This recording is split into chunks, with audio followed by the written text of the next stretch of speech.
Very good message in it. మాకు ఈ సినిమా చేసినందుకు we are very very very proud. And ఇలాంటి ఒక మెసేజ్ ఓరియంటెడ్ సినిమాని మేము అందిస్తున్నందుకు చాలా సంతోషంగా ఉంది. అండ్ సంపత్ నంది గారికి స్పెషల్ థ్యాంక్స్ చెప్పుకోవాలి for believing in me for this role. And Rajender Reddy గారు థ్యాంక్ యూ. ఎప్పుడు ఏది అడిగినా నో చెప్పేవారు కాదు, చాలా బాగా చూసుకున్నారు. అండ్ మురళి గారు thanks a lot Murali. And మేము ముందు పేపర్ బాయ్ సినిమాలో కలిసాను ముందు. And after 3 years I got a call from Murali గారు. Thank you Murli, thank you so much for this. And పేరున ప్రతి ఒక్క ఆర్టిస్ట్ కి I'm so glad I worked with you all.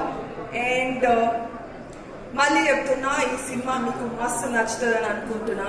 And మా లవ్ స్టోరీ ఇందులో general love స్టోరీలా కాకుండా కొంచెం డిఫరెంట్గా ఉంటుంది. విత్ ఒకరినొకరు సపోర్ట్ చేసుకుంటూ, ఎలాగైతే ఒక పేరు ఒక జంట సపోర్ట్ చేసుకుంటారో ఆ విధంగా ఉంటుంది. అండ్ నేను ఫుల్ తెలంగాణలో మాట్లాడుతూ ఉంటా. ఇట్లనే మస్తు నచ్చుతుంది. Thank you so much. Thank you so much. మస్తుగా దివి